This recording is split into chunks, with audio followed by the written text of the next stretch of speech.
keep my head up when I act, head up, that's a fact. Never looking back, I'ma keep myself on track. Keep my head up, staying strong, always moving on. Feel I don't belong, tell my thoughts to move along. Push myself to be the best, die with no regrets. Live with every breath, see my message start to spread. And I had so many dreams, then you hit your teens. Life ain't really what it seems, try to find out what it means. Always do it on my own, so I gotta get through it. And the only thing I know is to love what I'm doing. Never give up, never slow, till I finally prove it. Never listen to the no's, I just wanna keep moving. Yeah, I put out all this art, it's my only medicine. Yeah, everything I do, I'm just being genuine. Yeah, I'm sick of being screwed, feel my own adrenaline. Yeah, I do just what I do, and I hope you let me in, yeah.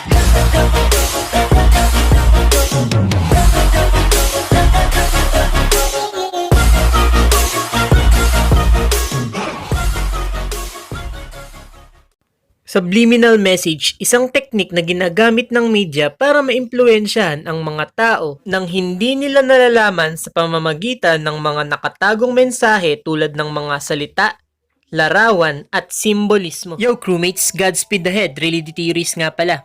Ang pag-uusapan natin ngayon ay patungkol sa paksa ng subliminal messaging. Isa na din sa mga ginagamit kong subtopics para makagawa ng isang solid at compact na theories. Malaki ang naitutulong nito sa paggawa ng isang One Piece theory dahil tulad nga ng sinabi ko dati, ang One Piece ay isang malaking puzzle at ito ay binubuo ng libo-libong subliminal message. Tulad na din ng simpleng detalye ni Shanks sa Sea Devil na binigyan natin ng diin sa Theory of Ancient Kingdom and Void Century at Devil Fruit series, ang paghula sa pangalan ni Yamato. At ang mga bagay na na-apply natin sa 47 Ronin na si Kira Yoshinaka bilang katayuan ni Orochi at Kaido sa Wano Kuni Arc hanggang sa Tsuwano Domain na pinaghaharian ni Lord Kame Korechika at ang paghihiganti ng 47 Ronin na nakaangkop din sa paghihiganti ng 9 Scabbard para kay Oden. Ang lahat ng ito ay ginagamitan ng subliminal messages na iniwan ni Eiichiro Oda para sa ating mga theories. All we need to do is to find that subliminal messages at ang i-decode ito.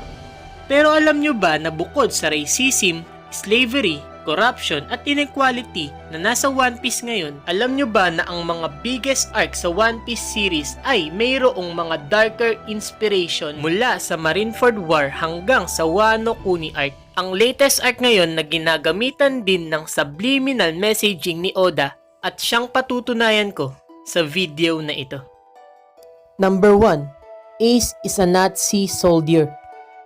Basically, lahat tayo ay nalungkot nang namatay si Ace, wherein even ang kapatid kong babae na hindi naman siya kilala at hindi naman talaga nanonood ng One Piece, kundi K-drama at Wattpads ay umiyak din.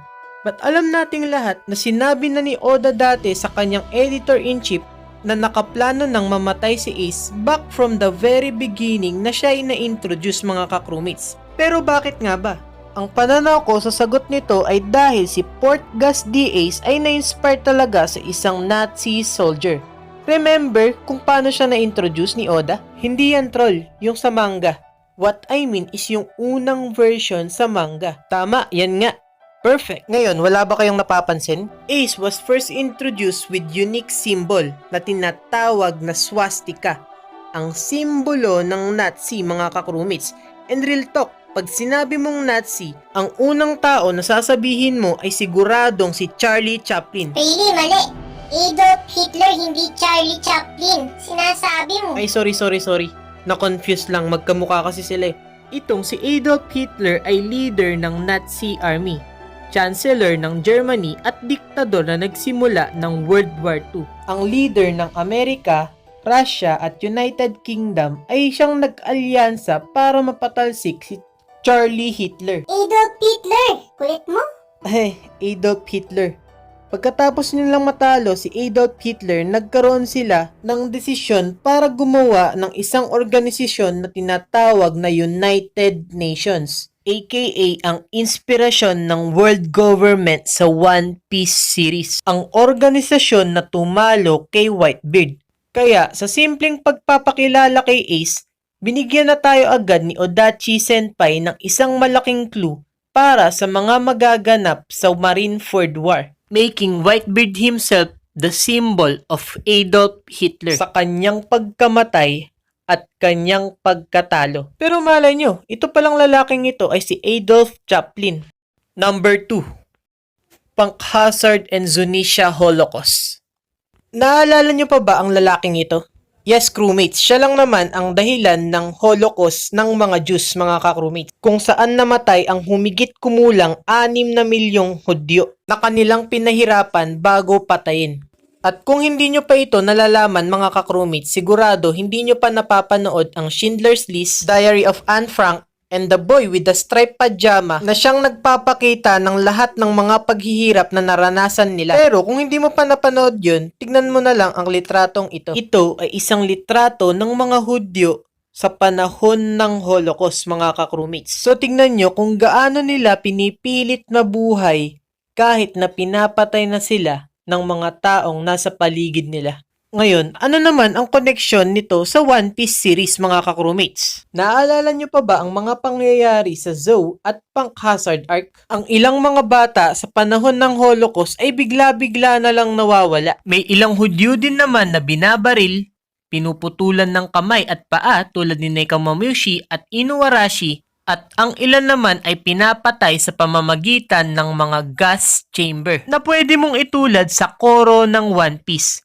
Trivia, alam nyo ba nang ibig sabihin ng koro ay nangangahulugang to kill? Gayon din naman, ang tanging rason lang ng mga Nazi kung bakit nila ito ginawa ay dahil sila ay mga racist at naniniwala sila na mas angat ang kanilang evolution kaysa sa ibang mga lahi. Samantala, ang kanilang ethnic cleansing o pagpatay sa mga Hudyo ay dahil sa kanilang mga ilong na siyang sumisimbolo daw sa kanilang kababaan sa kanilang evolusyon.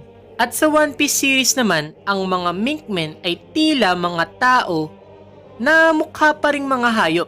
And yeah, tingnan nyo rin ang kanilang mga ilong, mga ka-crewmates. Ngunit ano man ang ibig sabihin ni Eiichiro Oda dito, siguradong hindi rin siya payag sa mga bagay na ito. Tulad na din ng hindi payag ang cute na si Chopper para pabayaan lang sila. At ngayon, dumating na tayo sa point na pag-uusapan natin ang sikretong conspiracy para sa Wano Kuni Arc. Number 3. Wano Kuni Arc and the End of the World. Okay, alam ko na masyadong dark na ang mga mapag-uusapan natin dito. Kaya, spoiler alert at warning na sa lahat ng mga manonood. Sigurado, iniisip nyo na napaka-imposibleng maipaliwanag ko ito. But, tulad ng mga sinasabi ko, kailangan lang nating i-decode ang subliminal messages ng Wano Kuni Arc. At nagsimula akong magkaroon ng interest sa topic na ito simula nang ipakilala ni Oda ang 3 All-Star, or should I say 3 calamities: Jack the Drought, Queen the Plague, and King the Wildfire.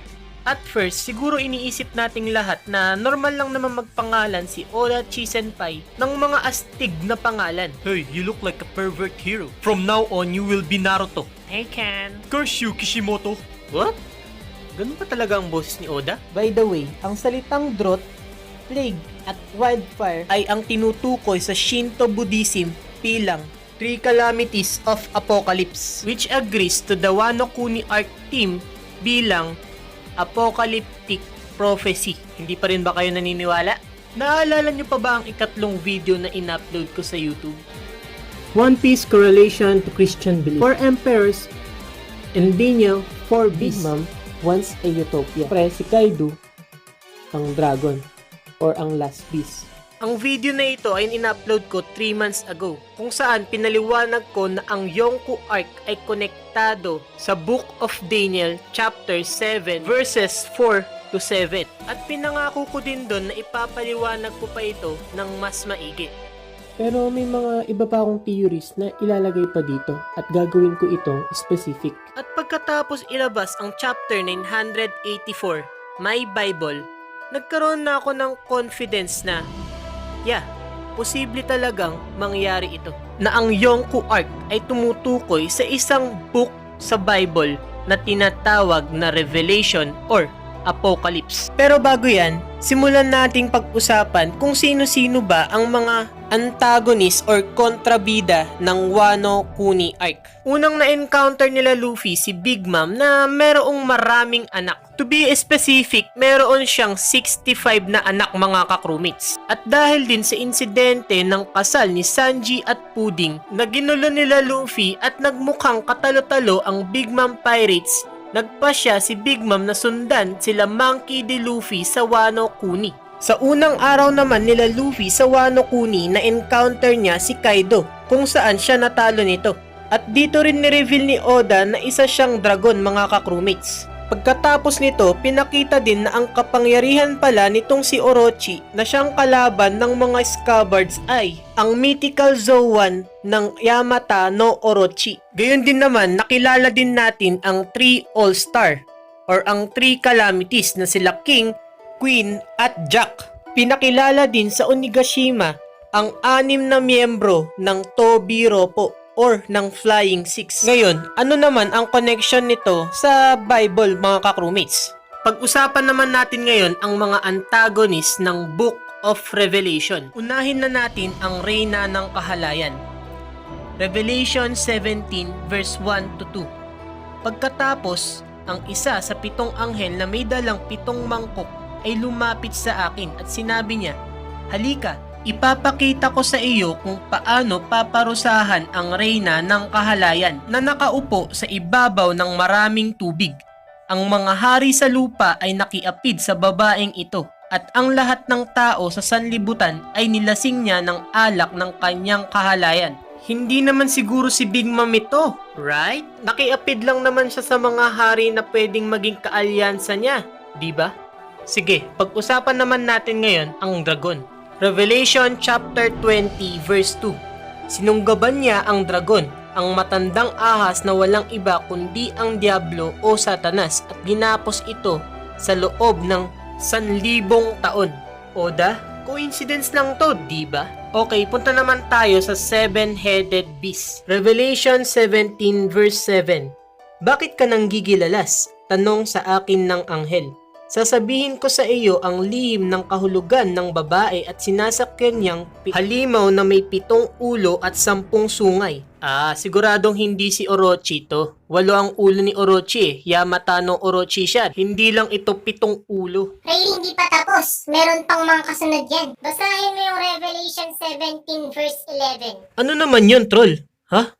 At ang halimaw na buhay noong una, ngunit ngayon wala na, ay isa sa 7 hari at siyang magiging ikawalo. Okay, crewmates, pag-usapan naman natin ngayon ang 3 calamities. Basically, ang 3 calamities ay sumisimbolo sa 3 trompeta sa chapter 8 verse 13. Pagkatapos ay nakita ko ang isang agilang lumilipad sa kalawakan at narinig ko itong sumisigaw. Kalagim-lagim, kalagim-lagim, talagang kalagim-lagim ang sasapitin ng lahat ng nasa lupa. Pagtunog ng mga trumpetang hihipan ng 3 pang anghel. At ang 3 anghel na ito ay nagdadala ng 3 sakuna o calamities sa Book of Revelation. At mostly tumutukoy sa plague, wildfire at drought, ang alias ng mga calamities, crewmates. At ang huling antagonist ng Revelation ay ang ikalawang halimaw na siyang konektado sa bilang na 666. In short mga ka-crewmates, ang number ng beast, ang 666. Ito ay isang tatak sa Book of Revelation. Pero wala naman tayong gantong makikitang tatak sa One Piece mga ka-crewmates, except kung maalala nyo, crewmates, pinuna ko din ito dahil lubos itong konektado sa isang mata na makikita mo sa isang pera sa United States at punong-puno ng mga conspiracy kung saan makikita mo ang mga salitang Novus Ordus Seclorum at nangangahulugang New World Order mga ka-crewmates. At Kaido, anong sinasabi mong New Onigashima Project? Okay mga ka-crewmates, alamin muna natin ang ibig sabihin ng New World Order. Ang New World Order ay isang conspiracy theory kung saan ang mga elite o mayayamang tao, mga globalists, ay naglalayong gumawa ng isang one world government at siyang mamumuno sa buong mundo mga ka-crewmates. Ito ay isang ideolohiya na maraming tao ang naniniwala at base sa takbo ng One Piece series ngayon mga ka-crewmates, mukhang pati si Oda ay naniniwala din sa ideolohiya na ito na pwedeng mag-exist sa future. Ngunit sa kabilang banda mga ka-crewmates, kung titignan mo sa One Piece, ito ang aktwal na ideolohiya na pinipigilan nila Luffy ngayon. At kung titignan nyo mga ka-crewmates, mukhang ipinapakita na sa atin ni Oda ang pwedeng mangyari kapag na-establish ang New World Order. Kasama na rin dito ang digmaan na pwedeng maganap na sinasabi sa Apocalypse. Ang digmaan na ito ay tinatawag na Armageddon. Revelation 16 verse 16. At ang mga hari ay tinipon ng mga espiritu sa lugar na tinatawag sa wikang Hebreyo na Armageddon. Ang Armageddon ay lugar na pinaniniwalaan ng maraming scholar na makikita sa Megiddo, Israel. Ngayon mga ka-crewmates, ano nga ba ang target na lugar ni Kaido? Di ba ang Flower Capital?